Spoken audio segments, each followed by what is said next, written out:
الحمد لله وكفى وسلام على عباده الذين اصطفى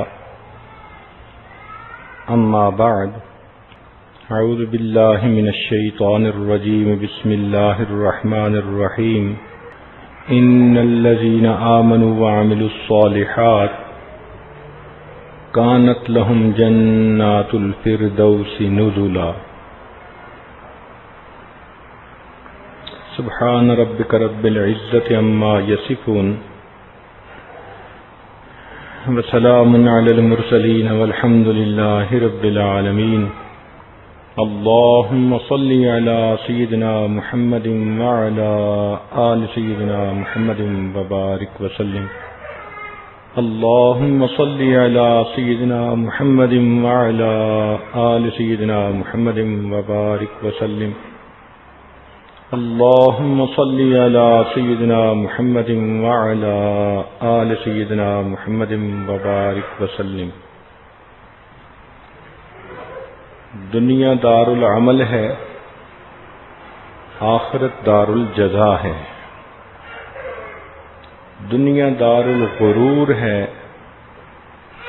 آخرت دار السرور ہے. دنیا دار الفنا ہے، آخرت دار البقا ہے.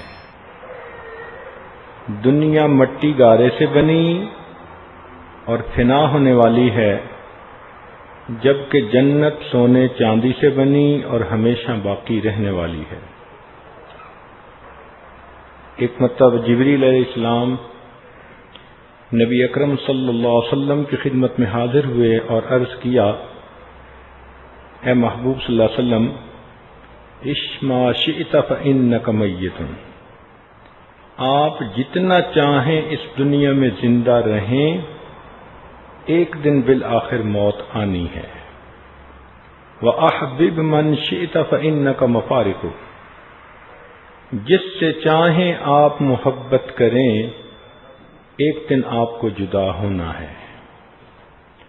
تو یہ طے شدہ بات ہے کہ جو انسان مخلوق سے دل لگائے گا، ایک نہ ایک دن مخلوق سے جدا کر دیا جائے گا، اور جو انسان اللہ رب العزت سے دل لگائے گا، ایک نہ ایک دن اللہ سے ملا دیا جائے گا.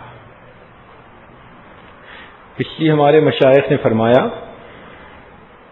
کہ اے دوست، جتنا تو نے دنیا میں رہنا ہے اتنا دنیا کے لیے محنت کر لے، اور جتنا آخرت میں رہنا ہے اتنا آخرت کے لیے محنت کر لے. دنیا کی زندگی تو 150 سال، مگر آخرت کی زندگی تو ہمارے وہم و گمان سے بھی زیادہ لمبی. سمجھنے کی خاطر علماء نے ایک مثال لکھی کہ اگر زمین و آسمان کے درمیان کا پورا خلا رائی کے دانوں سے بھر دیا جائے، اور ایک پرندہ ایک دانہ 1000 سال کے بعد کھائے، پھر 1000 سال کے بعد دوسرا دانہ کھائے، ایک ایسا وقت آئے گا کہ یہ دانے بھی ختم ہو جائیں گے، آخرت کی زندگی کبھی بھی ختم نہیں ہوگی. تو جب ہم نے اتنا عرصہ آخرت میں رہنا ہے تو ہمیں چاہیے کہ اپنی آخرت کو بنانے پہ توجہ دیں. جبکہ معاملہ ایسا ہے کہ ہم 24 گھنٹے دنیا سمیٹنے میں لگے ہوئے ہیں. ہماری زندگی کو دیکھ کر یوں محسوس ہوتا ہے کہ یہ وہ شخص ہے جس نے گویا مرنا ہی نہیں، چونکہ ہماری ساری امیدیں، ساری آرزوئیں، ساری تمنائیں فقط اسی دنیا کے بارے میں ہوتی ہیں. اگر کوئی موت کا تذکرہ بھی کرے تو ہمیں لفظ بھی اچھا نہیں لگتا. عورتیں بالخصوص سامنے کہہ دیتی ہیں کہ جی اس کے علاوہ اور کوئی ٹاپک نہیں ہے. ایک نوجوان کسی بزرگ کے پاس حاضر ہوا، کہنے لگا، حضرت مجھے موت سے بہت ڈر لگتا ہے. انہوں نے فرمایا کہ اچھا، اپنی طرف سے اچھے اعمال بھی کر، اور اگر تیرے پاس کچھ مال پیسہ ہو تو اللہ تعالی کے راستے میں خرچ بھی کر۔ اس نے کہا بہت اچھا۔ چنانچہ کافی دنوں کے بعد پھر ملاقات ہوئی تو انہوں نے پوچھا سناؤ بھائی کیا کیفیت؟ کہنے لگا کہ وہ وحشت تو کیا ختم ہونی، اب تو میرا مرنے کو جی چاہتا ہے۔ یہ تبدیلی میرے اندر کیسے آ گئی، میں خود حیران ہوں۔ تو ان بزرگوں نے فرمایا کہ دیکھو، دستور یہ ہے کہ انسان کا دل وہیں لگتا ہے جہاں اس کا سرمایہ ہوتا ہے۔ کیونکہ تم نے نیک اعمال کا سرمایہ آخرت میں بھیجا، اللہ کے راستے میں مال خرچ کیا، آخرت میں اس کا اجر بھیجا، اب آخرت میں تمہارا بینک بیلنس بن گیا، اب تمہارا بھی وہیں جانے کو جی چاہتا ہے۔ تو آج اگر ہم دنیا میں آخرت والے اعمال کر لیں تو پھر ہمیں موت اچھی لگے گی۔ اس لیے تو حدیث پاک میں فرما دیا کہ تحفۃ المؤمن الموت، کہ مومن کے لیے تو موت ایک تحفہ ہے۔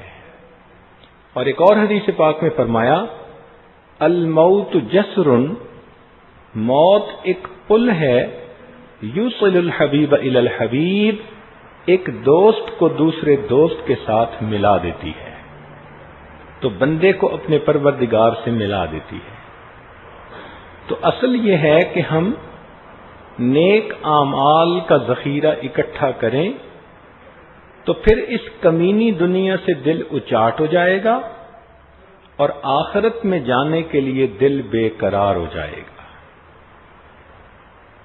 ہمارے ایک بزرگ فرمایا کرتے تھے، اے دوست، اگر تو اللہ رب العزت کے ہاں اپنا رتبہ معلوم کرنا چاہے تو یہ دیکھ کہ اس نے تجھے کس کام میں لگا رکھا ہے۔ اگر ایک آدمی دنیا ہی کے کاموں میں لگا ہے، نہ نماز کی فرصت ہے، نہ نیک محفلوں میں آنے کی فرصت ہے، نہ طلب ہے، تو وہ سمجھ لے کہ اللہ رب العزت نے مجھے اپنے سے دور کر دیا۔ اور اگر اس کے اندر نیکی کا شوق ہے، ذوق ہے، مصلی پہ بیٹھنے کا مزہ حاصل ہے، قرآن پاک کو لے کے وہ عورت بیٹھی رہتی ہے، دنیا کے جھگڑوں کو سمیٹ دیتی ہے اور اپنے رب کے سامنے بیٹھنے کو ترجیح دیتی ہے، تو یہ اس بات کی دلیل ہے کہ اللہ رب العزت نے اس کو اپنے لیے چن لیا ہے۔ یاد رکھیے کہ اللہ تعالیٰ جب کسی بندے سے ناراض ہوتے ہیں تو اس کو لایانی کاموں میں مشغول کر دیتے ہیں، ادھر ادھر کے کام، اوپر اوپر کے، اندر اندر بیکاری ہے، باہر باہر کام بہت ہیں۔ یوں دیکھو تو یہ بڑا مصروف نظر آئے گا، لیکن کام ایک بھی نہیں ہوگا صحیح ڈھب کا جو یہ کرے گا۔ چنانچہ آپ دیکھیں کتنی عورتیں ہیں، ان کا وقت گھنٹوں فون کرنے میں گزر جاتا ہے۔ کبھی اپنی کزن کو فون کر رہی ہیں اور ڈسکشن کیا ہوتی ہے کہ فلاں سوٹ بنوانا ہے تو میچنگ کیسے کی جائے، اور نیا کپڑا یہ آیا ہے تو میں نے اس کا یہ بنوانا ہے، اور میں اپنے کمرے کی سیٹنگ کر رہی ہوں اور میں نے سوچا ہے کہ میں یہ خرید کے لاؤں گی۔ گھنٹوں ان باتوں پر صرف کر دینا، یہ اس بات کی دلیل ہے کہ مقصد زندگی سامنے نہیں ہے۔ جس گھر میں ہم نے 150 سال رہنا ہے اس کے لیے ہم گھنٹوں روز لگاتے ہیں، صاف بھی کرتے ہیں، ڈسٹنگ بھی کرتے ہیں، کلیننگ بھی کرتے ہیں، ویکیوم کلینر چلاتی ہیں۔ عورتیں کتنا مشقت اور مجاہدہ اٹھاتی ہیں گھر کو صاف رکھنے میں، اور اس کا دل جو اللہ رب العزت کا گھر تھا اس گھر کو صاف کرنے کی اسے فکر ہی نہیں ہوتی۔ 5 منٹ نہیں ملتے کہ استغفار کے ذریعے اس دل کے گھر میں جھاڑو دے جس دل پر اللہ تعالی روزانہ 70 مرتبہ محبت کی نظر ڈالتے ہیں۔ بعض عورتوں کو دیکھا کہ وہ بڑی مطمئن ہوتی ہیں کہ ہم نے تو کلمہ پڑھ لیا، اب ہم نے تو جنت میں جانا ہی ہے۔ ٹھیک ہے، ایمان بہت بڑی نعمت ہے، لیکن اگر عمل صالح نہیں ہوں گے تو یہ بھی دیکھنا کہ وایا جہنم جانا پڑے گا۔ تو کیا اتنی تاب ہے، اتنی طاقت ہے کہ جہنم کی آگ کو اتنا عرصہ برداشت کر پائیں؟ حالت تو یہ ہے کہ دھوپ کی گرمی برداشت نہیں ہوتی، بھلا جہنم کی گرمی کہاں برداشت ہوگی؟ اس لیے ایمان کو یا علم کو باعث نجات سمجھ کر عمل سے مستغنی ہونا عقل کا چراغ گل ہونے کی دلیل ہے۔ اللہ تعالی کے ہاں ایمان لانے کے بعد نیک اعمال ضروری ہیں۔ سنیے اور دل کے کانوں سے سنیے۔ اللہ تعالیٰ ارشاد فرماتے ہیں فَمَنْ كَانَ يَرْجُو لِقَاءَ رَبِّهِ، پس تم میں سے جو شخص چاہے اپنے رب سے ملاقات کرنا، فَلْيَعْمَلْ عَمَلًا صَالِحًا، اس کو چاہیے کہ وہ نیک اعمال خوب کر لے۔ یہ نیک اعمال کا ذخیرہ ہے جو اللہ کے حضور لے کر ہمیں پیش ہونا ہے۔ اس لیے قیامت کے دن مجرم اور کافر لوگ اپنے نیک اعمال کے نہ ہونے پر شرمندہ ہوں گے۔ اللہ تعالیٰ ارشاد فرماتے ہیں وَلَوْ تَرَىٰ إِذِ الْمُجْرِمُونَ نَاكِسُو رُءُوسِهِمْ عِندَ رَبِّهِمْ، اور کبھی آپ اس وقت مجرموں کو دیکھیں جب وہ شرم کے مارے اپنی پیشانیاں جھکائے کھڑے ہوں گے اور کیا کہیں گے؟ ربنا، اے ہمارے پروردگار، ابصرنا، ہم نے آنکھوں سے دیکھ لیا، وسمعنا، اور کانوں سے سن لیا، فرجعنا، ہمیں دوبارہ دنیا میں واپس لوٹا دیجئے، نعمل صالحا انا موقنون، اب ہم جا کے نیک عمل کریں گے، ہمیں اس بات کا پکا یقین آ گیا۔ تو قیامت کے دن حسرت بھرے جو الفاظ کفار اور مجرم کہیں گے، مومن اسی دنیا میں ٹھنڈے دل و دماغ سے سوچ کر وہی الفاظ سمجھ لیتا ہے کہ مجھے اس دنیا میں نیک اعمال کرنے ہیں، کرنا بھی ہے اور ڈرنا بھی ہے کہ میری قسمت سے الہی پائیں یہ رنگ قبول، پھول کچھ میں نے چنے ہیں ان کے دامن کے لیے۔ تو نیک اعمال کرنے میں خوب محنت کریں۔ کتنی عجیب بات ہے کہ بچہ جب اس دنیا میں پیدا ہوتا ہے تو ایک کلی کی مانند وہ کھلتا ہے، جیسے پھول ابتدا میں ایک کلی ہوتی ہے، وہ کھلتی ہے اور بالآخر پھول بن جاتی ہے۔ تو بچہ بھی اس دنیا میں ایک کلی کی مانند کھلتا ہے، لیکن جب جوان ہوتا ہے، شباب آتا ہے، تو اس کا سینہ آرزوؤں کا قبرستان بن جاتا ہے۔ دنیا کی تمنائیں، دنیا کی آرزویں اس کے سینے میں اندر دفن ہو چکی ہوتی ہیں۔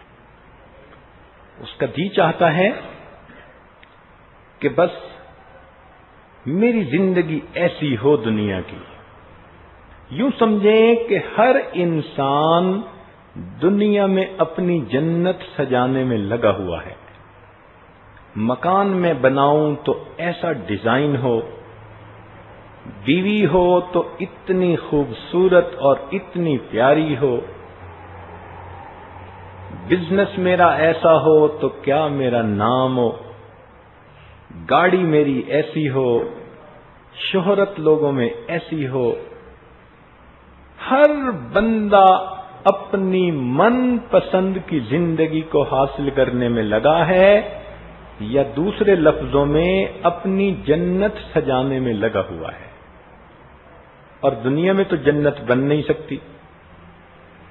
جن لوگوں نے اپنی من پسند کی جگہیں بنائیں اور ان کے پاس وسائل بھی تھے، وہ بھی ان جگہوں میں ہمیشہ نہ رہ سکے۔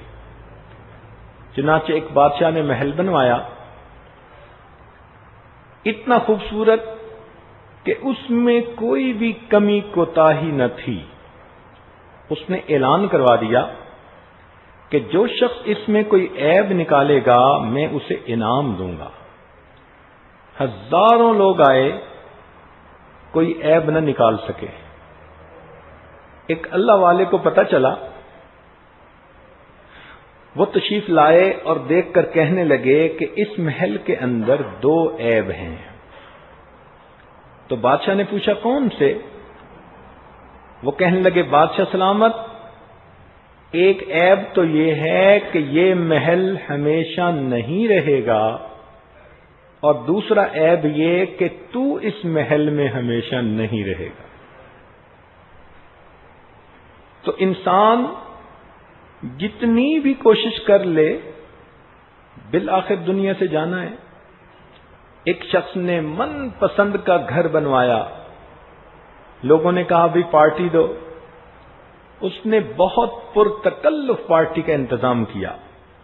ایک تخت بنوایا کہ اس کے اوپر میں بیٹھوں گا اور دوستوں کے ساتھ خوش گپیاں ہوں گی۔ جب وہ تخت کے اوپر بیٹھا تو کسی نے دروازہ بڑے زور سے کھٹکھٹایا۔ اس نے اپنے خادم غلام کو بھیجا کہ جاؤ۔ وہ گیا تو دیکھا ایک بوڑھا کھڑا ہے۔ تو غلام نے بڑے سختی سے کہا او بڈھے، تجھے دروازہ کھٹکھٹانے کا سلیقہ بھی نہیں آتا؟ اس نے کہا اچھا اپنے مالک کو جا کر بتا دو کہ ملک الموت آئے ہیں۔ اب یہ الفاظ سن کر تو وہ غلام گھبرا گیا اور جلدی بھاگا اپنے مالک کے پاس، اور اس کے کان میں آ کر کہا کہ جی ایک بوڑھا کھڑا ہے اور وہ کہتا ہے کہ اپنے مالک کو بتاؤ کہ ملک الموت آئے ہیں۔ تو اچانک سن کر وہ بڑا پریشان ہوا اور اپنے غلام کو کہتا ہے کہ اس بوڑھے کو ادھر سے ہی بھگتا دو، جیسے آج کل کے وڈیرے امیر لوگ اپنے نوکروں کے ذریعے سے ہی بندے کو باہر سے ہی بھگتا دیتے ہیں، ملاقات کا وقت ہی نہیں آتا۔ تو جب اس نے اس کو کہا نا کہ اسے بھگتا دو، کسی طرح سمجھا بجھا کے بھیج دو، تو کیا دیکھا کہ وہ بوڑھا سامنے کھڑا ہے اور کہہ رہا ہے کہ میں وہ ہستی ہوں، جب ایک مرتبہ آتا ہوں تو کچھ لیے بغیر واپس نہیں جاتا۔ یہ کہہ کر اس مالک کی روح کو قبض کیا، ملک الموت تو چلا گیا، اور اتنا اچھا گھر بنوانے والا اپنے دوستوں کی دعوت کی محفل میں مردہ پڑا ہوا۔ دنیا میں اللہ تعالیٰ بندے کو سارے وسائل دے دیں، قارون کا خزانہ اسے مل جائے، تو بھی دنیا میں بندے کو من چاہی زندگی نہیں مل سکتی۔ وہ کیوں؟ کہ اگر یہ من پسند کی بیوی بھی اپنے لیے چن کے لائے تو وہ بیوی ہمیشہ جوان تو نہیں رہے گی، آخر بوڑھی ہو جائے گی۔ جوانی میں جو حور کی شکل رکھتی تھی، بڑھاپے میں اسی کی چھہارے جیسی شکل ہو جائے گی۔ کتنا بھی پیسہ ہو، بیماریوں کو بندہ ٹال تو نہیں سکتا، کبھی زیادہ کھانے سے بیمار، کبھی کم کھانے سے بیمار۔ موت کو روک تو نہیں سکتا خزانے کی وجہ سے، کبھی بچہ مرے گا، کبھی بھائی مرا، کبھی بہن مری، تو ان غموں کو بندہ ٹال تو نہیں سکتا۔ تو آپ خود غور کریں کہ اس دنیا میں من پسند کی زندگی ملنا ناممکن ہے۔ اس لیے اس دنیا کو دار السرور نہ سمجھیں، دار الغرور سمجھیں. یہ امتحان گاہ ہے، یہ چراگاہ نہیں ہے. ہم کام کے لیے دنیا میں آئے ہیں، ہمیں عمل کرنا ہے. دنیا کام کی جگہ ہے اور آخرت آرام کی جگہ ہے. بلکہ یوں کہنا چاہیے کہ دنیا کام کی جگہ ہے، قبر آرام کی جگہ ہے اور جنت انعام کی جگہ ہے. اب چونکہ دنیا میں تو وہ انعام دیا ہی نہیں جا سکتا، اس لیے اللہ تعالیٰ نے ایمان والوں سے جنت کا وعدہ کیا. یہاں ایک نکتے کی بات عرض کرتا چلوں. اکمال الشیم میں یہ بات لکھی کہ ہمارا پروردگار اس سے بلند ہے کہ بندہ تو اعمال کے ذریعے نقد کا معاملہ کرے اور اللہ تعالیٰ اس کا اجر اور بدلہ قیامت کے ادھار پر چھوڑ دے. یہ کیسے ہو سکتا ہے کہ بندہ تو نقد عمل کر رہا ہے اور بدلہ دینے والا پروردگار قیامت کے ادھار کا وعدہ کرتا ہے؟ تو علماء نے لکھا کہ اس کی وجہ یہ ہے کہ اللہ رب العزت جو اجر دینا چاہتے ہیں وہ کمن اور کیفن اس دنیا میں دینا ممکن ہی نہیں. اب دیکھیے کہ سب سے جو کم درجے کا جنتی ہوگا اس کو اس پوری دنیا سے 10 گنا بڑی جنت ملے گی. تو پھر صالحین، صدیقین، انبیاء، رسولوں کی جنتوں کا کیا حال ہوگا؟ تو یہ ممکن ہی نہیں کہ اس دنیا میں وہ اجر سما سکے. پھر اس اجر کی کوالٹی ایسی ہے کہ وہ ہمیشہ باقی رہنے والا ہے، اور جب دنیا کے اوپر فنا کا دھبا لگ چکا تو وہ اجر یہاں مل ہی نہیں سکتا. اس لیے پروردگار فرماتے ہیں میرے بندے، انعام تو میں تمہیں اپنی شان کے مطابق دوں گا، اور ایسے انعام کو تو یہ چھوٹی سی دنیا اپنے اندر سمو ہی نہیں سکتی. تو چند دن ذرا صبر کر لے، جب میرے پاس آئے گا میں تیرا اکرام کروں گا. تو مہمان ہوگا اور میں تیرا میزبان ہوں گا. اور دستور یہی ہے کہ ہر میزبان اپنے درجے کے مطابق مہمان نوازی کیا کرتا ہے. کتنے خوش نصیب ہوں گے وہ لوگ جو جنت میں جا کر اپنے پروردگار کے مہمان بنیں گے.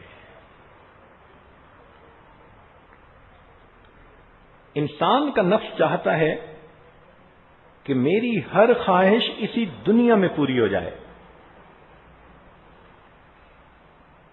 اور اللہ تعالیٰ چاہتے ہیں کہ میرا بندہ اس دنیا میں میری مرضی کو پورا کر لے، اب اس کے بدلے میں آخرت میں اس کی مرضی کو پورا کر دوں گا.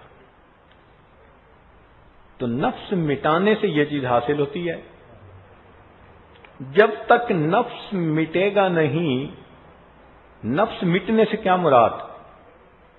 نفس کی خواہشات کو مٹانا، دنیا میں اپنی آرزوؤں کو سمیٹنا اور کم کر لینا، یہ ہے نفس کا مٹانا.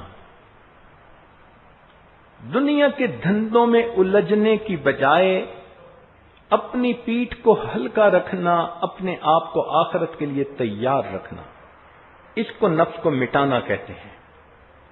اس لیے یاد رکھیے کہ جب ایٹم مٹے تو مادی طاقت ظاہر ہوتی ہے، جب نفس مٹے تو روحانی طاقت ظاہر ہوتی ہے. جب انسان اپنے شاکلہ کو توڑ لیتا ہے تو پھر اس کو مقام تسخیر نصیب ہو جاتا ہے. اللہ تعالیٰ ایسے بندے کے بارے میں فرماتے ہیں کنت سمعہ الذی یسمع بی، میں اس بندے کے کان بن جاتا ہوں جس سے وہ سنتا ہے، میں آنکھ بن جاتا ہوں جس سے وہ دیکھتا ہے. سبحان اللہ، اس خاک کی مٹھی کو کیا عروج اور بلندی نصیب ہو جاتی ہے. فرشتوں سے بہتر ہے انسان بننا، مگر اس میں لگتی ہے محنت زیادہ۔ اب اس دنیا میں اللہ نے بندے کو کچھ تھوڑا سا اختیار دے دیا کہ تم اپنی زندگی گزارو، اس تھوڑے سے اختیار کی وجہ سے بس یہ چاہتا ہے کہ میں آئیڈیل لائف دنیا میں گزاروں، دھوکے میں پڑ جاتا ہے۔ یہ ایسا ہی ہے کہ جیسے چوہے کی دم کو ہلدی لگ گئی تھی تو چوہے نے اپنے آپ کو پنساری سمجھنا شروع کر دیا تھا۔ اس تھوڑی سی زندگی کے اختیارات پر فریفتہ ہو جانا کتنی بے وقوفی کی بات ہے۔ اے انسان، تیرے پاس جو کچھ بھی ہے یہ تیرا اپنا نہیں، یہ ادھار کا مال ہے، اور جو ادھار کے مال پہ فریفتہ ہوا پھرے اسی کو بے وقوف کہا جاتا ہے۔ جنت حاصل کرنے کے لیے دو بہت آسان طریقے ہیں، اور آج کے اس مجلس میں عنوان بھی یہی ہے کہ سستی جنت۔ جنت جو بڑے آسان طریقے سے مل سکتی ہے، پیراڈائز فار سیل، یوں سمجھ لیں کہ جنت کی سیل لگی ہوئی ہے۔ اس کو پانے کے دو آسان طریقے ہیں۔ ایک طریقہ تو یہ کہ ہم دنیا میں اپنے رب کی مان لیں، اس کی مرضی کو عمل میں لے آئیں، اللہ تعالی کی مرضی کو پورا کر دیں، تو اس کا بدلہ کیا ہوگا؟ حل جزاء الاحسان الا الاحسان، نیکی کا بدلہ نیک، اچھائی کا بدلہ اچھائی، بھلائی کا بدلہ بھلائی۔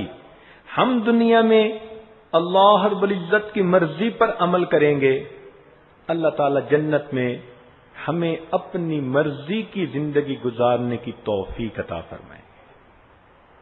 فرمائیں گے وَلَكُمْ فِيهَا مَا تَشْتَهِي أَنفُسُكُمْ وَلَكُمْ فِيهَا مَا تَدَّعُونَ۔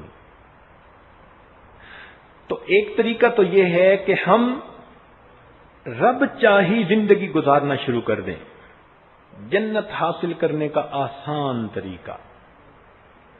اور دوسرا طریقہ یہ ہے کہ اللہ رب العزت نے جو ہمیں یہ صلاحیتیں دی ہیں، یہ ہمارے پاس امانت ہیں۔ آنکھوں کا دیکھنا، کانوں کا سننا، زبان کا بولنا، دل دماغ کا سوچنا، ہاتھ پاؤں کا آگے پیچھے ہلنا جلنا، یہ سب ہمارے پاس اللہ تعالی کی طرف سے دی ہوئی امانتیں ہیں۔ اب ہم کیا کریں کہ ایک دستور پر عمل کریں کہ ان تؤدوا الامانات الی اہلھا۔ اے ایمان والو، تم امانتوں کو ان کے اہل کے سپرد کرو۔ ان امانتوں کو ہم دنیا میں اللہ رب العزت کی منشا کے مطابق استعمال کریں، اللہ تعالی آخرت میں ان امانتوں کو کتنا گنا زیادہ بڑھا کر ہمیں واپس لوٹا دیں گے۔ دنیا کی نظر اگر ہم نے اللہ کے حکم کے مطابق استعمال کی تو موت کے وقت انسان سے یہ بینائی چھین لی جائے گی، اور اگر قیامت کے دن ثابت ہو گیا کہ اس نے تو نگاہیں اللہ کے حکم کے مطابق استعمال کی تھیں، اللہ تعالیٰ اس کو وہ نظر عطا کریں گے جو جنت میں اپنے رب کا دیدار کر سکے گی۔ اگر اس نے دنیا کے اندر اپنے کانوں کو اللہ رب العزت کے حکموں کے مطابق استعمال کیا تھا تو موت کے وقت یہ نعمت واپس لے لی جائے گی۔ موت نام ہے دنیا کی ان تمام نعمتوں کے سلب ہو جانے کا۔ پھر آخرت میں اللہ تعالی تفتیش فرمائیں گے۔ اگر ثابت ہو گیا کہ واقعی اس نے اپنے کانوں کو حکم خدا کے مطابق استعمال کیا، اللہ اس کو وہ سماعت عطا فرمائیں گے جو جنت میں اللہ رب العزت کی تلاوت سورہ یاسین کو سننے کا اعزاز پائے گی۔ اگر اس نے دنیا میں اپنا گھر حکم شریعت کے مطابق بنایا، حلال مال سے پردے کا خیال رکھا، نبی علیہ السلام کی سنتوں کا گلشن اور باغ بنایا اپنے گھر کو، تو موت کے وقت اس سے گھر لے لیا جائے گا اور قیامت کے دن اس کی تفتیش ہوگی، سوال و جواب ہوں گے۔ اور اگر پتہ چل گیا کہ اس نے زندگی اللہ رب العزت کے حکم کے مطابق گزاری تھی، تو اللہ تعالیٰ اس کے بدلے اس کو جنت کا ایسا گھر عطا فرمائیں گے جو ہمیشہ ہمیشہ اس کے ساتھ ہوگا۔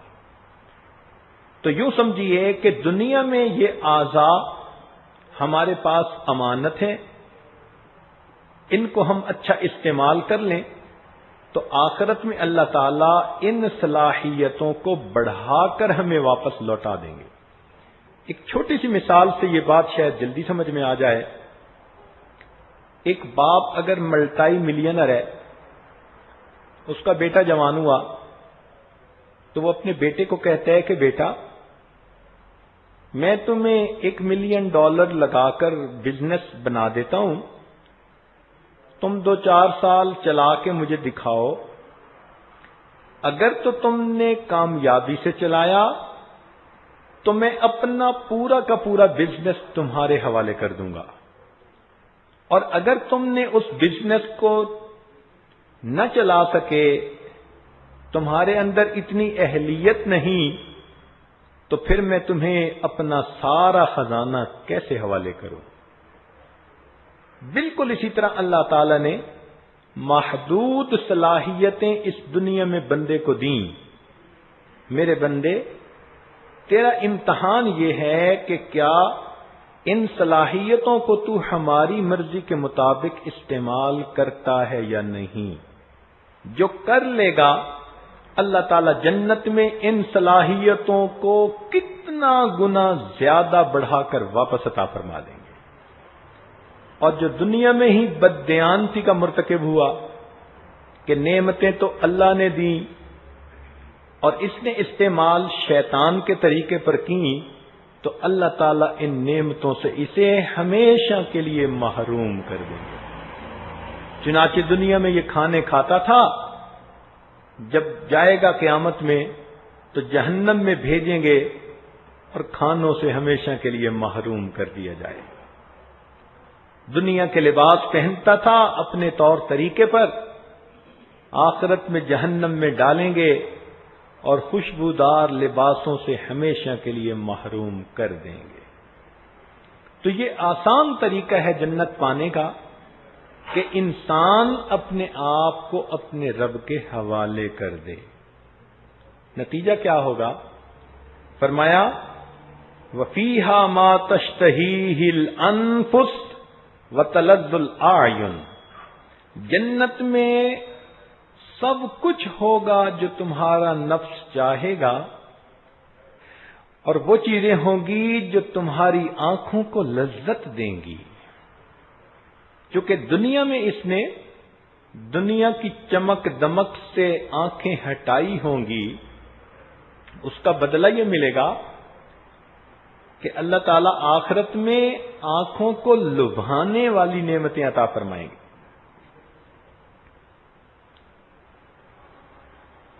ہمارے ملک میں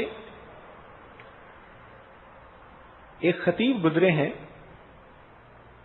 امیر شریعت حضرت عطاء اللہ شاہ بخاری رحمۃ اللہ علیہ۔ ہمارے حضرت مرشد عالم رحمۃ اللہ علیہ کے گہرے دوستوں میں تھے۔ دونوں کے قد ایک جیسے اونچے لمبے، اور دونوں بہت خوبصورت منور چہرے، اور جہاں کہیں پروگرام میں آتے تھے تو لوگ ان کے چہرے دیکھتے رہتے تھے، اور واقعی کہتے تھے کہ ان کو دیکھ کے ہمیں اللہ یاد آتا ہے۔ تو حضرت مرشد عالم رحمۃ اللہ علیہ ان کی بہت باتیں سنایا کرتے تھے۔ فرمانے لگے کہ وہ شاہ صاحب خطیب تو تھے ہی صحیح، وقت کے بہت بڑے ولی تھے، لیکن انہوں نے اپنی ولایت کو ظرافت میں چھپا رکھا تھا۔ چنانچہ خوش طبعی کی باتیں کرتے تھے، لوگوں کو ہنساتے رہتے تھے، تو عام لوگ ان کے ساتھ بہت فری ہو جاتے تھے۔ تو ہمارے حضرت فرماتے تھے کہ انہوں نے اپنی ولایت کو ظرافت کے پردے میں چھپایا ہوا تھا۔ بہت سمجھدار اور حاضر جواب شخصیت تھی۔ ایک مرتبہ انہوں نے کہیں بیان کیا تو جنت کا تذکرہ کرتے ہوئے فرمایا کہ وہاں ہر خواہش پوری ہوگی۔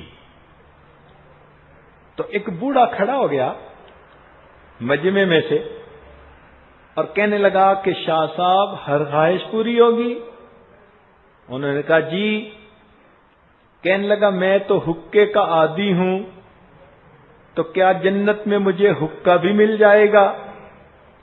تو شاہ صاحب نے فوراً جواب دیا کہ ہاں بابا جی، حقہ بھی آپ کو مل جائے گا، لیکن اس کو جلانے کے لیے جہنم سے آگ لینے جانا پڑے گا۔ ایک مرتبہ شاہ صاحب ایک جگہ پہنچے جہاں ایک وکیل صاحب تھے جو بہت باتونی تھے اور وہ دین والوں کی کوئی قدر نہیں کرتے تھے۔ تو وکیل صاحب نے سمجھا کہ چلو آج شاہ صاحب کو بھی تھوڑا ٹف ٹائم دیتے ہیں۔ ان کو کیا پتا کہ شاہ صاحب آگے سے کیا ہیں۔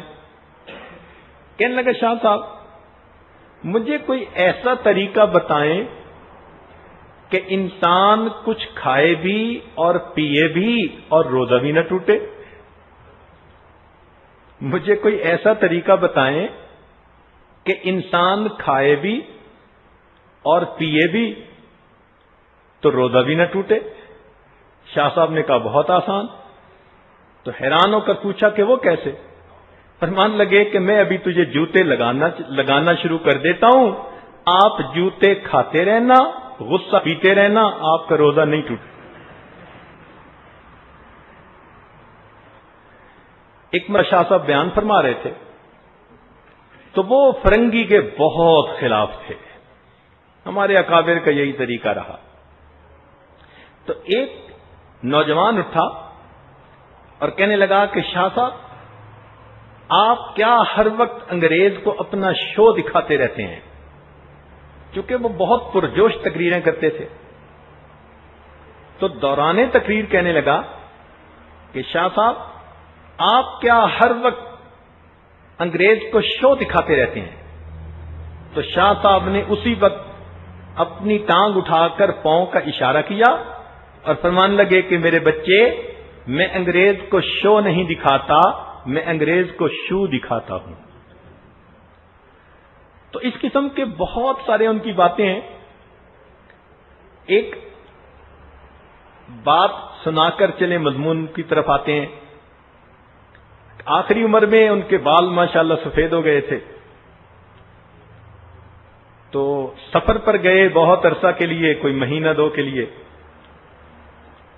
چنانچہ انہوں نے کیا کیا کہ کسی نے ان کو کوئی مہندی لا کے دی، بال کالا کر دینے والی، تو شاہ صاحب نے وہ لگا لی کہ بہت عرصے کے بعد گھر جا رہا ہوں تو چلو بیوی ہمیشہ مجھے بڑھاپے میں دیکھتی ہے، آج ذرا جوانی کی شکل میں بھی دیکھ لے گی۔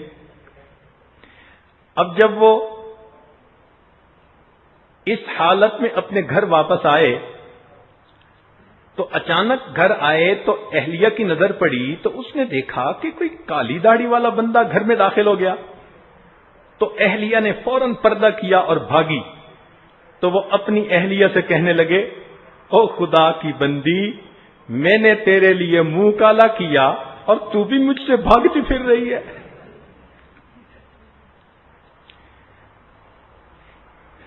تو بہرحال اللہ رب العزت نے نیک اعمال کے بدلے بندوں کو جنت عطا کرنے کا وعدہ فرما دیا ہے۔ یہ نیک اعمال قیمت ہیں جنت کی، جس کے بدلے جنت میں بندے کے مکان کی الاٹمنٹ ہو جائے گی۔ اچھا، یہاں پر ایک تصوف کا باریک نقطہ بھی کچھ عرض کرتے چلیں کہ بعض سالکین یہ کہتے ہیں جی کہ جنت کی طلب میں عبادت کیوں کریں، ہم اللہ کی رضا کے لیے عبادت کریں۔ بات تو بہت ہی پیاری ہے اور بہت ہی اچھی خوبصورت ہے کہ ہم جنت کی طلب میں کیوں عبادت کریں، ہمیں تو اللہ کی رضا کے لیے عبادت کرنی چاہیے۔ اور اس کی دلیل پیش کرتے ہیں کہ رابعہ بصریہ ایک مرتبہ ایک ہاتھ میں پانی کا لوٹا اور دوسرے کے اندر آگ لے کر چلیں۔ کسی نے پوچھا کہاں جا رہی ہیں؟ کہنے لگی میں چاہتی ہوں کہ اس پانی سے جہنم کی آگ کو بجھا دوں اور اس آگ سے میں جنت کو جلا دوں، تاکہ لوگ نہ جہنم کے خوف سے عبادت کریں نہ جنت کی طلب میں عبادت کریں، بلکہ اپنے رب کی رضا کے لیے عبادت کریں۔ وہ جواب میں یہ بات بھی پیش کر دیتے ہیں، بہت اچھی بات، انسان کو اللہ تعالی کی رضا کے لیے ہی عبادت کرنی چاہیے، لیکن جو محققین مشائخ گزرے ہیں ان کے نزدیک جنت کی طلب رکھنا عین عبادت ہے۔ اس پر حضرت امام ربانی مجدد لسانی رحمت اللہ علیہ نے اپنے ایک مکتوب کے اندر بہت وضاحت سے لکھا ہے۔ وہ فرماتے ہیں کہ جب اللہ رب العزت نے فرمایا کہ واللہ یدعو الی دار السلام، کہ اللہ تعالیٰ تمہیں سلامتی والے گھر کی طرف بلاتا ہے، جب قرآن نے بتلا دیا وسارعوا الی مغفرۃ من ربکم وجنہ، آؤ جنت کی طرف، اپنے رب کی مغفرت کی طرف، تو جب پروردگار خود بلا رہے ہیں تو اب بندے کے لیے جنت کو طلب کرنا یہ عین منشاء خداوندی ہے۔ اس لیے مومن کو دل میں جنت کی طلب رکھنا یہ کوئی کم درجہ نہیں، یہ سب سے بلند درجہ ہے۔ اور پھر اس پر وہ ایک دلیل بھی دیتے ہیں، وہ کہتے ہیں کہ دیکھیں اللہ تعالیٰ نے سیدنا یوسف علیہ السلام کو اس دنیا میں جنتی حسن کا نمونہ عطا کیا تھا، اسی لیے تو عورتوں نے دیکھ کر کہا تھا کہ ما ھذا بشرا ان ھذا الا ملک کریم، تو وہ جنتی حسن کا نمونہ تھا جو اللہ نے ان کو دے دیا تھا۔ اور یہ راز ان کے والد سیدنا یعقوب علیہ السلام اچھی طرح جانتے تھے، چونکہ وہ رسول تھے، وقت کے پیغمبر تھے۔ اس وجہ سے ان کو سیدنا یوسف علیہ السلام کے ساتھ بہت محبت تھی کہ میرے مولا نے اس دنیا میں مجھے جنتی نعمت کا نمونہ دے دیا، مجھے اس کی قدر کرنی ہے۔ اس لیے جب بھائیوں نے کہا تھا کہ یوسف کو ہمارے ساتھ بھیج دیجئے، تو انہوں نے کہا تھا انی لیحزننی، مجھے اس بات سے دل کے اندر غم ہوتا ہے کہ میں یوسف کو بھیجوں اور کہیں اس کو بھیڑیا نہ کھا جائے۔ اور بالآخر جب یوسف علیہ السلام ان سے جدا ہو گئے تو حضرت یعقوب علیہ السلام ان کی جدائی میں اس لیے روتے تھے، اے میرے مولا، آپ نے مجھے جنتی نعمت کا نمونہ دنیا میں عطا کیا اور وہ نعمت مجھ سے دور ہو گئی، اے اللہ وہ نعمت مجھے واپس عطا فرما دے۔ اتنا روتے تھے وَابْيَضَّتْ عَيْنَاهُ مِنَ الْحُزْنِ فَهُوَ كَظِيمٌ، آنکھیں سفید ہو گئی تھی رو رو کے۔ اب سوچئے، جو شخص ولایت کا پہلا درجہ پا لیتا ہے اس کے دل میں اللہ کی محبت ایسی آ جاتی ہے کہ اگر اس کا بیٹا بھی فوت ہو جائے تو اس کو دل پہ کوئی صدمہ نہیں ہوتا کہ میرے اللہ کے پاس چلا گیا۔ تو وہ تو نبی تھے، ان کا اپنے بیٹے کی جدائی پہ اتنا زیادہ رونا آخر کیا وجہ تھی؟ تو حضرت مجدد ثانی رحمت اللہ علیہ فرماتے ہیں کہ وہ فقط بیٹے کی جدائی پہ نہیں روتے تھے، وہ اس نعمت کی جدائی پر روتے تھے جو اللہ نے دنیا میں عطا کر رکھی تھی۔ تو معلوم ہوا کہ جنت کی نعمتوں کی طلب رکھنا، قدر کرنا، یہ عین منشاء خدا بندی ہے۔ اس لیے تو پروردگار نے ہمیں فرمایا کہ آؤ جنت کی طرف۔ تو یہ ساری تفصیل لکھنے کے بعد امام ربانی مجدد ثانی رحمۃ اللہ علیہ فرماتے ہیں کہ رابعہ بیچاری اگر سر سے واقف ہوتی تو یہ حرکت نہ کرتی، وہ جان لیتی کہ جنت کی طلب کرنا بھی میرے مولا کی منشا کو پورا کرنا ہے۔ اللہ جزائے خیر دے ہمارے مشائخ کو، انہوں نے کیسی کیسی گتھیوں کو کتنی آسانیوں سے سلجھا دیا۔ اس لیے حدیث پاک میں آتا ہے کہ نبی علیہ الصلوۃ والسلام نے ارشاد فرمایا کہ رمضان مبارک میں تم دعا مانگو، اللہم انی اسألک الجنہ، اے اللہ میں آپ سے جنت کا سوال کرتا ہوں۔ تو جنت کی امید رکھنا، طلب رکھنا، یہ عین منشاء خدا بندی ہے۔ اس لیے ہم اگر دنیا میں نیک اعمال کریں گے کہ اللہ رب العزت قیامت کے دن ہمیں اپنی وہ نعمت عطا فرمائے، تو یہ ہماری بہت بڑی خوش نصیبی ہوگی۔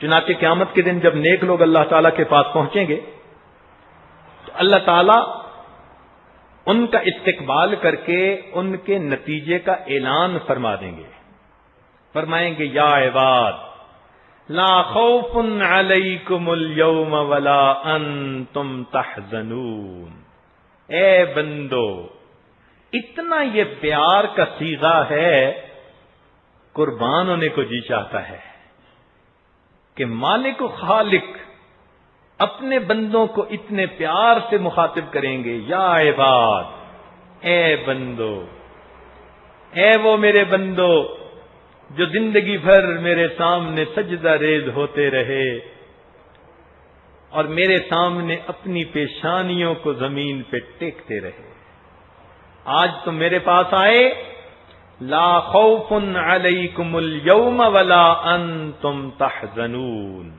نہ آج تمہارے اوپر کوئی خوف ہے نہ تمہارے اوپر کوئی حزن ہے۔ اب یہاں دو لفظ استعمال کیے، ایک خوف کا، ایک حزن کا۔ ان دونوں میں فرق ہے۔ خوف ہوتا ہے باہر کا ڈر اور حزن ہوتا ہے اندر کا غم۔ تو فرمایا کہ نہ تمہیں باہر کی کسی چیز کا خوف ہے، نہ تمہیں اندر کا کوئی روگ ہوگا، کوئی غم ہوگا، تمہیں ہم ایسی جگہ رکھیں گے۔ طلباء کے لیے خوف ہوتا ہے مآت کا، آنے والے کسی صدمے کا خوف ہونا، جو آنے والی چیز ہو، اور حزن ہوتا ہے ما فات کا، جو فوت ہو چکی، یعنی جو گزر چکی اس کا غم وہ حزن کہلاتا ہے، اور کوئی آنے والا صدمہ ہو تو اس کا خوف کہلاتا ہے۔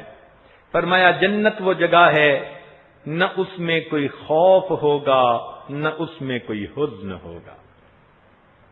چنانچہ جنتی لوگوں کو مبارکبادیاں دی جائیں گی۔ جب فرشتے آئیں گے نا ان کی روح قبض کرنے کے لیے، قرآن مجید میں ہے تتوفاہم الملائکۃ الطیبین، جنت کے فرشتے آئیں گے جنت میں لے جانے کے لیے، ایسے پاکیزہ روح کو لے جانے کے لیے فرشتے آئیں گے، اور کیا یقولون سلام علیکم، اور وہ کہیں گے تم پر سلامتی ہو۔ اب سلام کا لفظی مطلب تو سلامتی ہے، لیکن اپنے سمجھنے کی خاطر اس کا مفہوم یوں بنتا ہے سلام علیکم، تم پر سلامتی ہو، تمہیں مبارکباد ہو۔ اور تمہیں شاباش ہو، اور تم جیتے رہو، تم نے کتنی اچھی زندگی گزاری۔ سلام علیکم کا یہ مفہوم بنے گا تو فرشتے بھی مبارکیں دیں گے کہ تم کتنے اچھے زندگی گزارنے والے تھے، سلام علیکم۔ خوش ہو کے کہتے ہیں نا بچے کو، بیٹا جیتے رہو۔ بالکل یہی مفہوم ہے سلام علیکم کا۔ اور یہی لوگ جب قیامت کے دن اللہ رب العزت کے حضور پہنچیں گے تو اللہ تعالیٰ بھی فرمائیں گے سلام قولا من رب الرحیم، سلامتی ہے تمہارے لیے اور شاباش ہے تمہارے لیے، یہ تمہارے رحیم پروردگار کی طرف سے قول ہے۔ پھر ان کو کہا جائے گا ادخلوها بسلام آمنین، اب تم جنت میں داخل ہو جاؤ سلامتی کے ساتھ، امن کے ساتھ۔ تو جب یہ جنتی لوگ جائیں گے، جنت کے دروازے پہ پہنچیں گے، قرآن مجید میں آتا ہے والملائکۃ یدخلون علیہم من کل باب، ہر دروازے سے فرشتے ان کی طرف آئیں گے، کہیں گے سلام علیکم، تم پر سلامتی ہو اور تمہیں شاباش ہو، کتنی اچھی زندگی گزار کے آج تم کتنی اچھی منزل پہ پہنچ گئے۔ بلکہ وَنَادَوْا أَصْحَابَ الْجَنَّةِ أَنْ سَلَامٌ عَلَيْكُمْ، ہر طرف سے مبارکیں مل رہی ہوں گی، اور وہ ایک دوسرے کو بھی یہی مبارکباد دیں گے، جیسے عید کے دن عید مبارک عید مبارک، یہی جنت میں ہوگا، ایک دوسرے کو مبارکیں دے رہے ہوں گے۔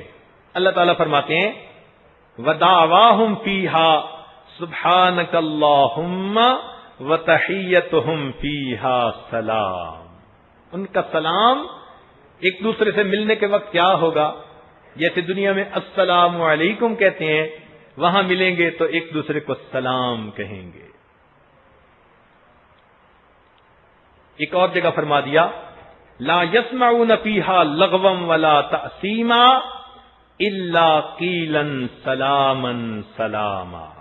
اب دیکھو کتنی وہ پیاری جگہ ہوگی، ہر طرف سے جنتیوں کو مبارکیں، بشارتیں، خوشیوں کی باتیں مل رہی ہوں گی۔ جنتی کو کتنی خوشی ہوگی کہ میں کیسی جگہ پر پہنچ گیا کہ ہمیشہ کی خوشیاں مجھے نصیب ہو گئیں۔ اب تھوڑی جنت کی بھی سیر کر لیجئے، مختصر، کہ پتہ چل جائے کہ جنت ہے کیا۔ فذکر فإن الذکریٰ تنفع المؤمنین، نصیحت کیجئے، نصیحت ایمان والوں کو فائدہ دیتی ہے۔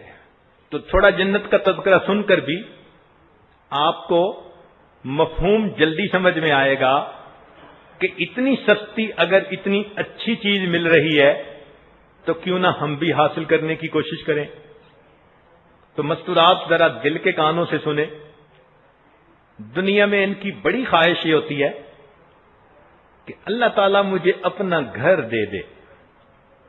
اگر یہ کمبائنڈ گھر میں رہتی ہے نا تو اللہ والوں کو رک کے بھی لکھیں گی، فون بھی کریں گی، ایک ہی دعا، حضرت بس دعا کرو اللہ مجھے اپنی چھت دے دے، اپنا گھر دے دے۔ اور واقعی گھر والی جو بنی تو اس کی سب سے بڑی تمنا یہ ہوتی ہے کہ مجھے گھر مل جائے، اور اس کی دلیل قرآن عظیم الشان میں سے ملتی ہے کہ دیکھو آسیہ بنت مزاحم اللہ کی ایک نیک بندی تھی، جب اس پر دنیا کی ابتلا امتحان آیا، اس امتحان میں اس نے اللہ سے ایک ہی دعا مانگی، اور وہ کیا تھی؟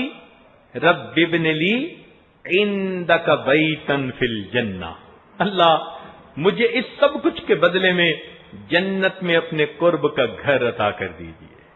تو معلوم ہوا کہ عورت کی سب سے بڑی تمنا ہوتی ہے کہ میرا اپنا گھر ہو، اسی لیے عورت گھر کو سجانے کے لیے بہت بےتاب رہتی ہے، اس کا بس نہیں چلتا، ورنہ تو یہ اس گھر کو جنت کا نمونہ بنا دے۔ یہ ایک فطری چیز ہے جو اللہ نے ہر انسان کے اندر رکھ دی ہے۔ تو دیکھو کہ دنیا میں تو جیسا گھر تھا سو سا، آخرت کا گھر کیسا ہوگا؟ اللہ تعالیٰ فرماتے ہیں وَمَسَاكِنَ طَيِّبَةً فِي جَنَّاتِ عَدْنٍ، جنت عدن میں ان کے لیے پاکیزہ مکان ہوں گے، سرخ یاقوت کے بنے ہوئے مکان، بے جوڑ ہیرے کے بنے ہوئے مکان، ایسے مکان جن کا ڈیزائن روز بدلا کرے گا،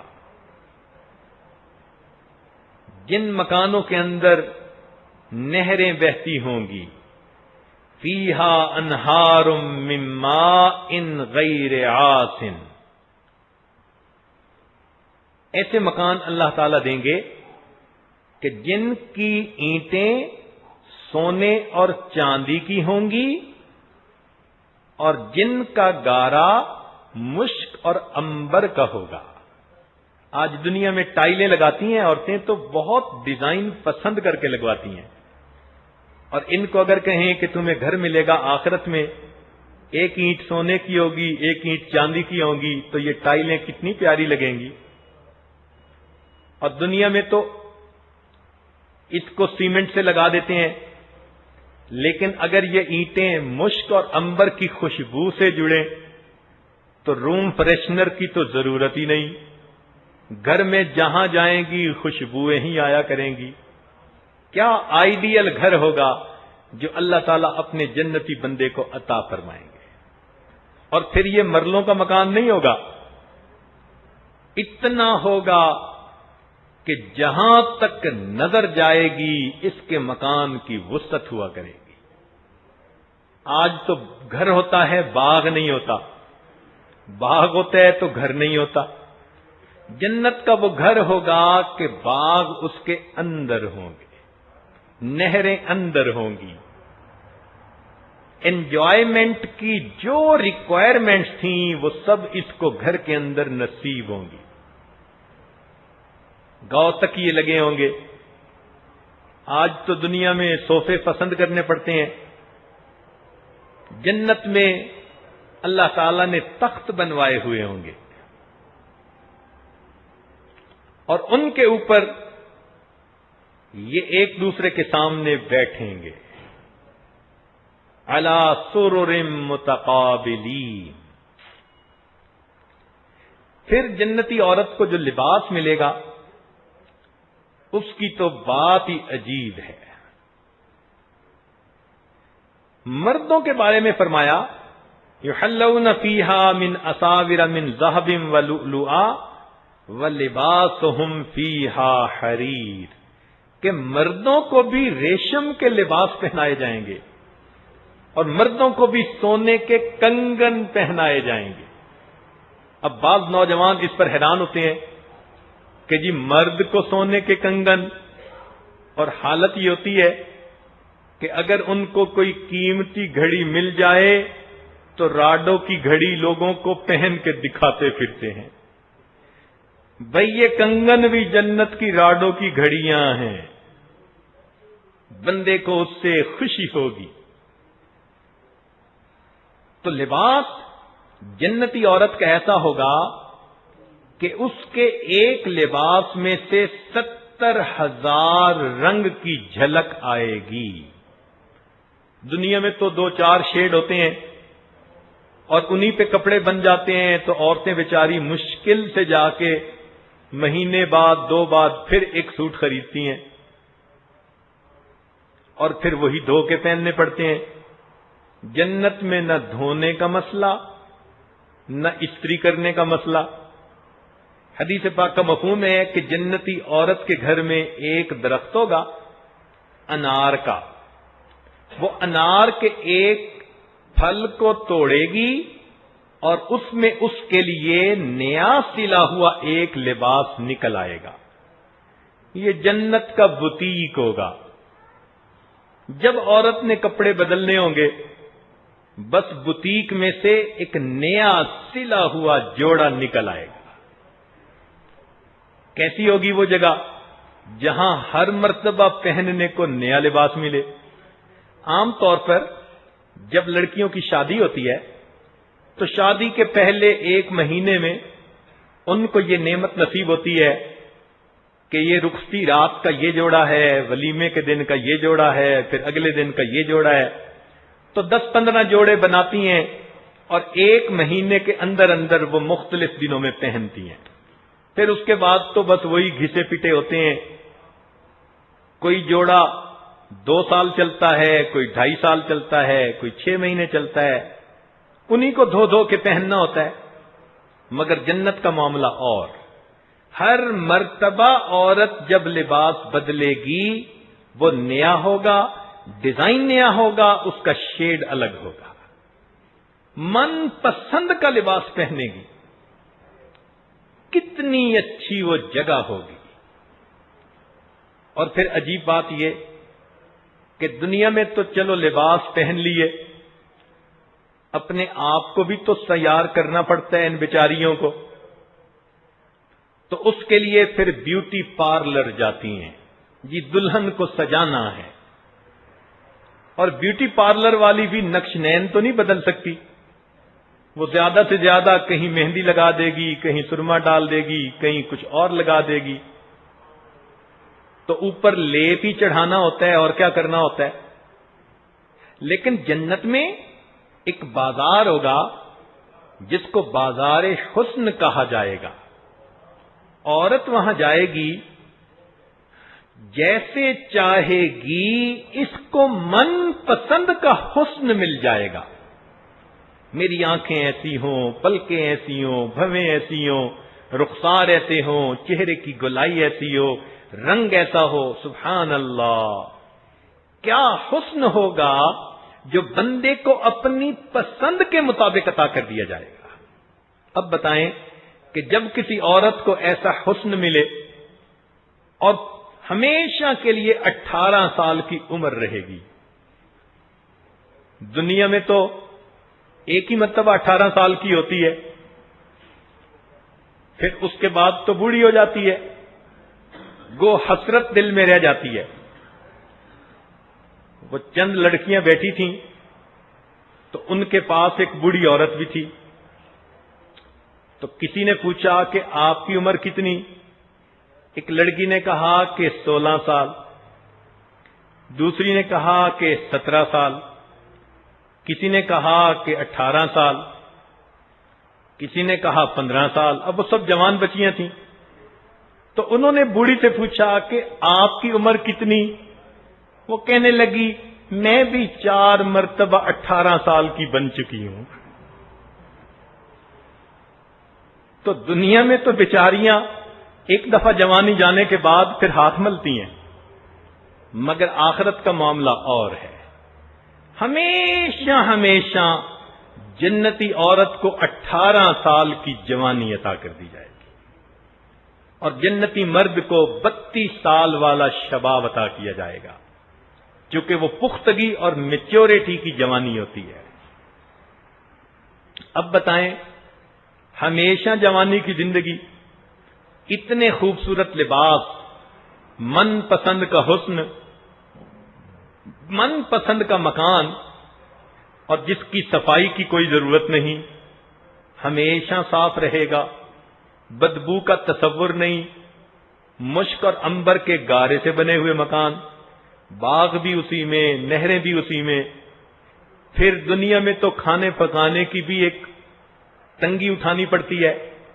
مہمان آئے تو مہمانوں کے مزے، مگر عورت تو 2 گھنٹے آگ کے پاس کھڑی ہوتی ہے. جنت میں ایسے نہیں ہوگا. جنت کے کھانے کچھ اور ہوں گے، خود بخود دسترخوان لگیں گے. جیسے دنیا میں دسترخوان ہم لگاتے ہیں نا، اب دیکھیں دنیا میں دسترخوان کیسے عورتیں لگاتی ہیں. دسترخوان بچھایا، اوپر برتن رکھے، پھر پانی لا کے رکھا، پھر کچھ کھانے پینے کی چیزیں لا کے رکھی، پھر کھانا لائے.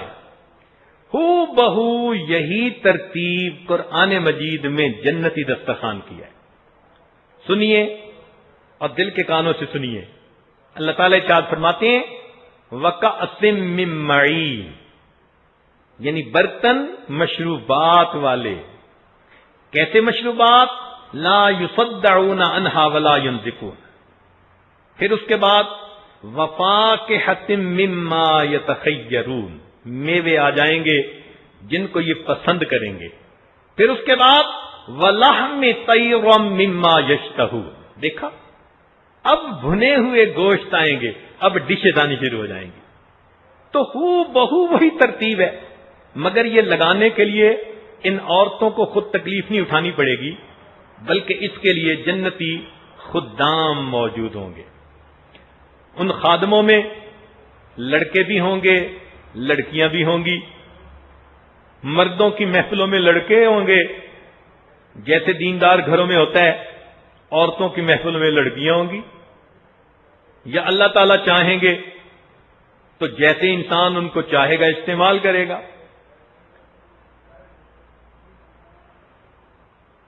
کیسے ہوں گے؟ فرمایا فیہن قاصرات الطرف لم یطمثہن انس قبلہم ولا جان. اور جنتی عورت کو ایک خادمہ ملے گی، اس کا نام ہوگا حور عین. وحور عین کامثال اللؤلؤ المکنون. اور جنتی غلام ہوں گے ویطوف علیہم ولدان مخلدون. سبحان اللہ. کھانا کھائیں گے اور مشروبات پیئیں گے. یسقون من رحیق مختوم ختامہ مسک وفی ذلک فلیتنافس المتنافسون. اور یہ جو الفاظ ہیں نا، فی ذلک فلیتنافس المتنافسون، یہ بتا رہے ہیں کہ کامل حضرات جنت کی طلب رکھتے ہیں، اور غلبہ حال کی وجہ سے رابعہ نے کچھ اور بات کر ماری تھی. اور پھر کئی مرتبہ ایسا ہوتا ہے کہ آدمی مہمان کے پاس جائے، میزبان کے پاس، تو کبھی نوکر غلام پلا دیتے ہیں، اور کبھی وفور محبت میں میزبان خود بھی پلاتا ہے پانی اپنے ہاتھوں سے. جنت میں بھی اسی کا نمونہ. واہ میرے مولا. اللہ رب العزت فرماتے ہیں وَسَقَاهُمْ رَبُّهُمْ شَرَابًا طَهُورًا. اور ان کا پروردگار ان کو شراب طہور پلائے گا اور کہے گا ان ھذا کان لکم جزاء وکان سعیکم مشکورا. دیکھا دنیا میں اگر کوششیں کی ہوں گی اس کا بدلہ پھر جنت میں جا کر ملے گا. تو اللہ رب العزت کی طرف سے ایسی عجیب پیاری زندگی نصیب ہوگی. اب جنت کا ماحول کیسا ہوگا؟ دنیا میں تو یہ ہے نا کہ چلو انسان خوش رہنا بھی چاہے تو ارد گرد کا ماحول ہی بندے کو خوش نہیں رہنے دیتا. کتنے میاں بیوی ایسے ہیں جو پیار بھری زندگی گزارنا چاہتے ہیں، مگر ارد گرد اتنی افراتفری ہوتی ہے گھر میں کہ ان کو سکھ کا سانس بھی کوئی نہیں لینے دیتا. کبھی موسم ساتھ نہیں دیتا، کبھی مصروفیتیں ساتھ نہیں دیتی. جنت کا ماحول کچھ اور ہوگا، پرسکون. اللہ تعالیٰ فرماتے ہیں یا یرون فیہا شمسا ولا زمہریرا. نہ بہت دھوپ ہوگی نہ بہت زیادہ وہاں ٹھنڈک ہوگی، کوئی تنگی نہیں ہوگی. لا یمسنا فیہا نصب ولا یمسنا فیہا لغوب. ان کو کہہ دیا جائے گا لا یمسہم فیہا نصب وما ہم منہا بمخرجین. نہ ان کو کوئی تنگی پہنچے گی اور نہ کبھی وہ جنت میں سے نکالے جائیں گے. فی سدر مخضود وطلح منضود وظل ممدود وفاکہۃ کثیرہ لا مقطوعۃ ولا ممنوعہ وفرش مرفوعہ. کیا نعمتیں ہوں گی. پھر ان سے ایک اور بڑی نعمت ہوگی، وہ ہوگی اللہ رب العزت کا دیدار نصیب ہونا. اس کی تو لذتوں کا کہنا ہی کیا.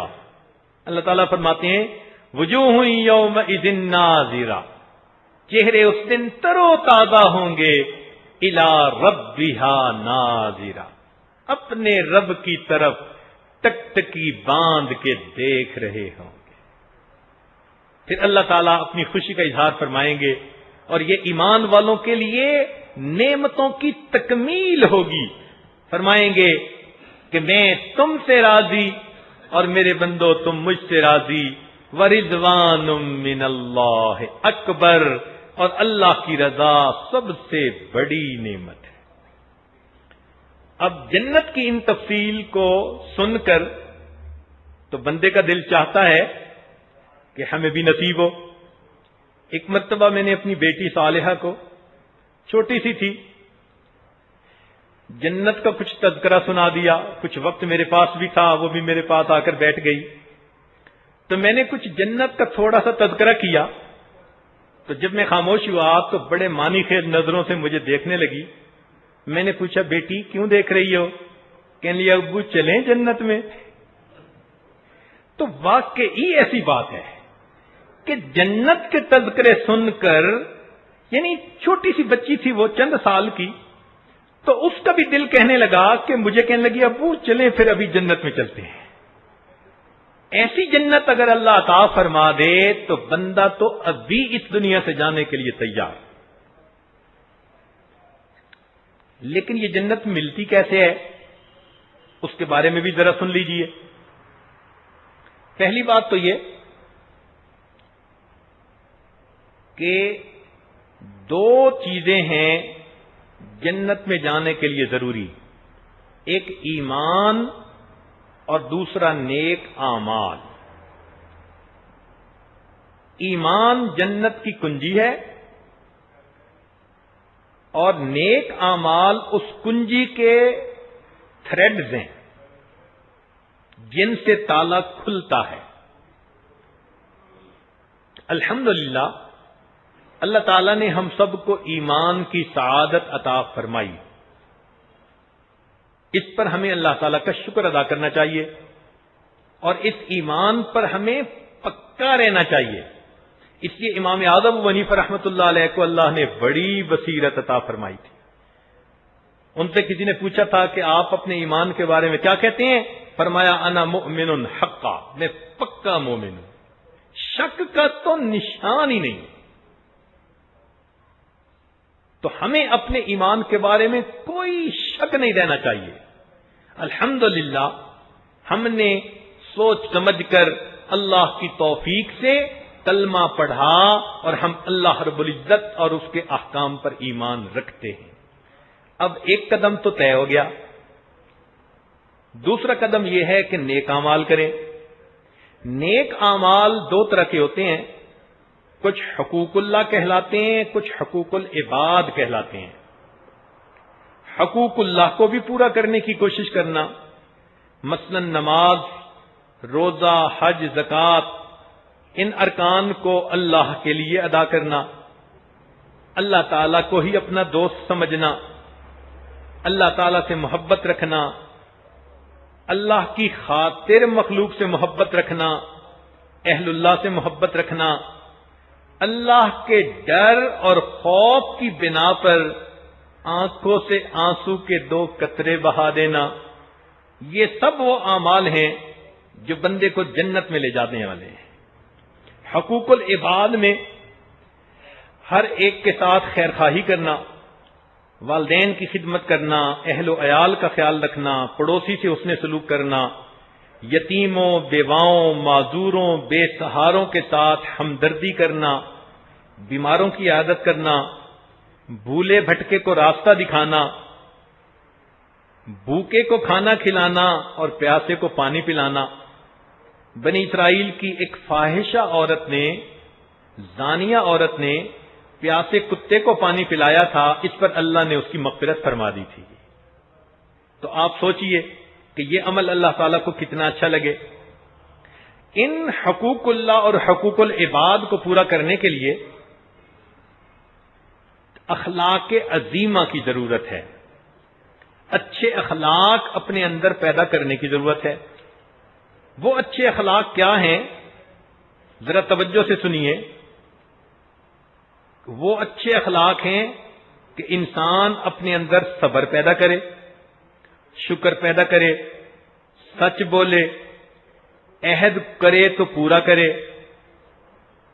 اپنے اندر نرم خوئی پیدا کرے، دوسرے کو معاف کرنے کا جذبہ پیدا کرے، جھگڑوں سے اپنے آپ کو بچائے، کسی کی غلطی سامنے آئے تو اس کی ستر پوشی کرے، اب یہ وہ اچھی باتیں ہیں کہ جن کو ہر عقل مند انسان اپنے اندر پیدا کرنے کی کوشش کرے گا.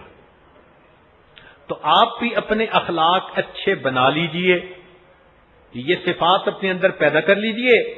بس یوں سمجھیں کہ جنت آپ کو بڑے آسانی سے مل جائے گی. اور اگر آپ محسوس کریں کہ طبیعت میں غصہ زیادہ ہے، حسد ہے، ہٹ دھرمی ہے، اس قسم کی باطنی بیماریاں اندر ہیں، تو اس کا بھی علاج، پہلا علاج تو یہ کہ اپنے خاوند کی خدمت میں اپنے آپ کو لگا دیں. یہ عاجز پہلے بھی کئی مرتبہ کہہ چکا کہ ہر عورت کے دو پیر ہوتے ہیں. ایک ہوتا ہے پیر بیت، با یاتا یعنی گھر کا پیر، اس کا نام خاوند ہوتا ہے، اس کو خوش رکھے. آدھا سلوک تو اسی میں ہی طے ہو جاتا ہے، اس کا غصہ برداشت کر لے، اس کو خوش رکھنے کے لیے اپنے آپ کو مشقت میں ڈال لے، اس کو منا لے، اپنے آپ پہ جبر کر لے اور اس کے جو ہے وہ دل کو راضی کر لے. تو کئی عورتوں کا سلوک تو اسی میں طے ہو جاتا ہے پیر بیت کی وجہ سے. اور اگر کچھ بقیہ رہ جائے تو پھر پیر بیعت کا تعلق ہوتا ہے کہ بیعت کرنا کسی سے اور پھر ان کے بتائے ہوئے معمولات پر چلنا. تو اگر آپ محسوس کرتی ہیں کہ روحانی اعتبار سے آپ کے اندر بیماریاں ہیں، تو جہاں بھی آپ کا دل ٹھکے کسی اللہ والے کے ساتھ اپنا تعلق رکھیں روحانی قلبی طور پر، اور ان کے بتائے ہوئے اعمال پر چلیں. یاد رکھیں مردوں کے لیے قرب جسمانی ہوتا ہے، عورتوں کے لیے قرب روحانی ہوتا ہے. عورتیں کئی دفعہ فیل کرتی ہیں کہ جی مرد تو زیادہ بیٹھتے ہیں، زیادہ باتیں سنتے ہیں، ہمیں تو موقع ہی نہیں ملتے. یاد رکھیں بہت لوگ ایسے ہوتے ہیں قلیل اللقاء ہوتے ہیں مگر کثیر التعلق ہوتے ہیں. ملنا تھوڑا ہوتا ہے مگر ان کا تعلق بہت گہرا ہوتا ہے. تو اس لیے عورتیں اپنے گھروں میں رہتے ہوئے روحانی قلبی رابطہ تعلق رکھیں اور ان اعمال پر عمل کریں، تو انشاءاللہ اخلاق اللہ تعالی سنوار دیں گے اور ان کی وجہ سے اعمال کرنے آسان ہو جائیں گے. ہمارے حضرت مرشد عالم رحمت اللہ علیہ سے ایک عورت بیعت ہوئی، اور اللہ کی شان کے ایک ایسی جگہ پر تھی کہ بیعت ہونے کے بعد اس کا حضرت سے کوئی رابطہ ہی نہ رہ سکا. 20 سال کے بعد جب اس کی وفات کا وقت آیا، اس نے اونچی آواز سے کلمہ پڑھا اور دنیا سے رخصت ہو گئی. یہ باطن کی نسبت کام آتی ہے. تو اس جنت میں اگر ہم جانا چاہتے ہیں تو اس جنت میں جانا آج کے دن بہت آسان ہے. بیان شروع ہونے لگا تو انتظامیہ میں سے کسی نے کہہ دیا جی آج اتوار ہے، لہذا ذرا بیان لمبا بھی ہو جائے تو کوئی مسئلہ نہیں. تو ہمیں بھی آج کھل مل گئی، اس لیے آپ بھی تسلی سے بیٹھ کے بات سنیں. اب اصل مقصد ہے بتانا کہ یہ جنت اتنی سستی مل کیسے سکتی ہے. توجہ فرمائیے گا، یہ عاجز اپنی بات سمیٹنا چاہتا ہے مگر سمیٹتے ہوئے چند باتیں سمجھانا چاہتا ہے. امید ہے کہ آپ اس عاجز کا ساتھ دیں گی اور توجہ سے سننے کی کوشش فرمائیں گی. پہلی بات تو یہ کہ جیسے دنیا میں مختلف چیزوں کی سیل لگتی ہے، فلاں جگہ کپڑے کی سیل، فلاں جگہ کتابوں کی سیل، فلاں جگہ جوتوں کی سیل، ایسے ہی اگر قرآن و حدیث کا مطالعہ کیا جائے تو معلوم ہوتا ہے کہ اللہ تعالی رمضان المبارک میں جنت کی سیل لگا دیتے ہیں. جب سیل لگائی جاتی ہے نا تو لگانے والے پھر چیزوں کو بڑا سجا کے رکھتے ہیں کہ لوگ آئیں اور لے جائیں. لو اللہ تعالیٰ بھی جنت کو سجاتے ہیں رمضان میں. حدیث پاک میں آتا ہے کہ رمضان المبارک میں روزانہ جنت کو سجایا جاتا ہے اور خوشبوؤں کی دھونی دی جاتی ہے کہ میرے اس امت مذنبہ کے گناہگار بندے شاید توبہ کر کے جنت میں آنے کے لیے دعائیں کریں، کوششیں کریں۔ تو دینے والا پروردگار جنت کو سجا چکا اور اب اس انتظار میں ہے کہ رجسٹریشن کی اپلیکیشن کون فل کرتا ہے۔ کئی جگہ کالونیاں بنتی ہیں نا، تو لوگ جاتے ہیں تو ایک بڑا سارا سائن لکھا ہوتا ہے رجسٹر ناؤ۔ اس کا کیا مطلب ہوتا ہے کہ جو لوگ اس کالونی میں گھر خریدنا چاہتے ہیں نا، وہ اب جا کے اپنے نام کی انٹری کروا دیں۔ بالکل اسی طرح رمضان المبارک میں اللہ تعالی کی طرف سے یہ اعلان ہے، اے میرے ایمان والے بندو، اتنی پیاری جنت جو میں نے تمہارے لیے بنائی، اس کے لیے رجسٹر یور سیلف ناؤ، اپنے آپ کو رجسٹر کروا لو۔ اور یہ رجسٹر کیسے کروا سکتے ہیں کہ ہم پچھلے گناہوں سے توبہ کر لیں، آئندہ اللہ تعالیٰ کے حکموں کے مطابق زندگی گزارنے کی نیت کر لیں، اور ایک درخواست اللہ کے ہاں بھیج دیں، ایک ای میل بھیج دیں، ایک میسج بھیج دیں، اللہم انی اسألک الجنہ۔ یہ چند الفاظ کا جو میسج ہے یا ای میل ہے، بس اس ای میل پر اللہ تعالیٰ جنت الاٹ فرما دیں گے۔ اتنی سستی جنت آج مل رہی ہے۔ اور ویسے بھی انشاءاللہ آج کی رات شب قدر کی طاق راتوں میں سے ایک رات ہے، اللہ تعالیٰ اسے ہمارے لیے شب قدر بنا دے۔ تو آج کی رات بالخصوص اللہ تعالیٰ کے سامنے اپنے آپ کو پیش کر دیجئے، پچھلے گناہوں کی سچی توبہ اور آئندہ نیکوکاری کی نیت، اور اللہ تعالیٰ کے سامنے یہ اپنی دعا ضرور کریں، اللہم انی اسألک الجنہ، اے اللہ میں آپ سے جنت کی طلبگار ہوں۔ جب اللہ کی بندی اللہ کے سامنے بیٹھ کر یہ فریاد کرے گی اور اپنے گناہوں پہ آنسو بہائے گی، تو یہ میسج جیسے ہی نکلے گا اللہ رب العزت کے ہاں جنت کی الاٹمنٹ کر دی جائے گی۔ جنت سستی کیوں ہے جب یہ اتنی قیمتی ہے اور اتنی اعلیٰ ہے اور اتنی اچھی ہے؟ تو پھر دل میں سوال پیدا ہوتا ہے کہ پھر اتنی سستی کیوں؟ سستی ہونے کی دو وجوہات ہیں۔ ایک وجہ تو یہ کہ نبی علیہ الصلوۃ والسلام نے ارشاد فرمایا، قیامت کے دن سب ایمان والوں کی، جنتیوں کی 120 صفیں ہوں گی، جن میں سے 80 صفحیں میری امت کی ہوں گی، یعنی 120 لائنز بنیں گی، ان میں سے 80 لائنز وہ میری امت کی ہوں گی۔ یعنی آدم علیہ السلام سے لے کر حضرت عیسیٰ علیہ السلام تک جتنے بھی لوگ جنت کے اہل ہوں گے، ان کی تعداد 40 صفیں، اور اس امت محمدیہ کے جو لوگ جنت میں جائیں گے ان کی تعداد 80 صفیں۔ کتنی مزے کی بات ہے۔ بلکہ یہاں ایک علمی نکتہ کہ جنت چونکہ حضرت آدم علیہ السلام کی میراث ہے،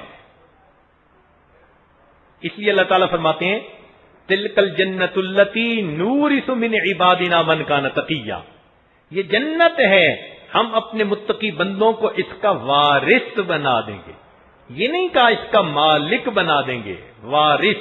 اور وراثت کا لفظ استعمال ہوتا ہے جو باپ دادا کی جائیداد ہوتی ہے۔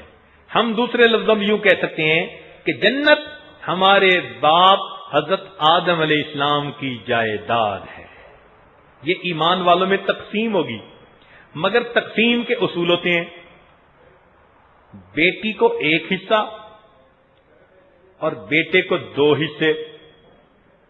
بیٹی کے حصے کو مادینہ حصہ کہتے ہیں، مادہ سے، اور بیٹے کے حصے کو نرینہ حصہ کہتے ہیں نر سے. تو یوں وراثت کی تقسیم کا اصول ہے.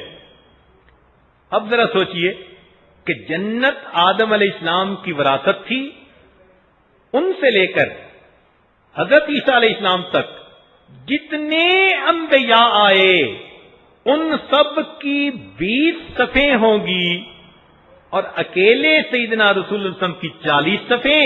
ان سب کو مادینہ حصہ ملے گا اور ہمارے آقا کو نرینہ حصہ مل جائے گا.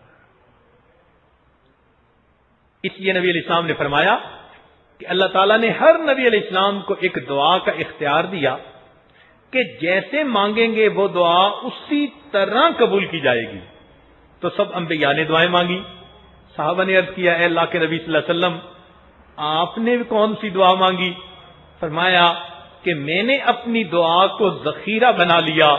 میں قیامت کے دن اللہ رب العزت کے سامنے دعا مانگوں گا اور اس وقت تک جنت میں نہیں جاؤں گا جب تک کہ میرا آخری امتی بھی جنت میں نہیں چلا جائے گا. تو اس محبوب رب العالمین کی امتی ہونے کا یہ صدقہ ہے کہ اللہ رب العزت نے اس امت کے لیے جنت میں جانا آسان کر دیا ہے. آسانی سے جنت مل جاتی ہے، سستی جنت مل جاتی ہے. اللہ اکبر. پچھلے دنوں عمرے کے سفر پہ جانا ہوا تو اپنی فیملی کے 15-20 لوگ تھے، پوری جماعت تو 100 سے زیادہ تھی. تو قدرتاً وہ جو اپنی فیملی کے لوگ تھے ان سب کے پاسپورٹ اس عاجزی کے ہاتھ میں تھے. تو جب ایئرپورٹ پہ داخل ہونے لگے تو وہاں پر ٹکٹیں چیک کرتے ہیں. تو اس عاجز نے اس کو ٹکٹ دکھائی اور خود اندر قدم رکھ کے کھڑا ہو گیا اور باقی سارے ایک ایک کر کے آتے رہے. وہ مجھ سے پوچھتا رہا یہ آپ کے ساتھ ہیں، آپ کے ساتھ ہیں. میں بتاتا رہا ہاں ہاں. جب سب فیملی کے لوگ چلے گئے تو چھوٹا بیٹا سیف اللہ میرے قریب آیا اور کان میں کہنے لگا، ابو آج بات سمجھ آ گئی. میں نے پوچھا بیٹا کیا؟ کہنے لگے قیامت کے دن بھی یہی ہوگا. آج آپ اندر قدم رکھ کے کھڑے ہو گئے نا اور ساری فیملی کو کہتے رہے یہ بھی میرا ہے، یہ بھی فیملی، یہ بھی فیملی، سب اس نے اندر جانے دیے. تو قیامت کے دن لگتا ہے کہ نبی علیہ السلام بھی جنت میں قدم رکھ کر کھڑے ہو جائیں گے اور کہیں گے یہ بھی جنتی میں، یہ بھی میرا امتی ہے، یہ بھی امتی ہے. جتنوں کو فرمائیں گے سب جنت میں داخل ہو جائیں گے.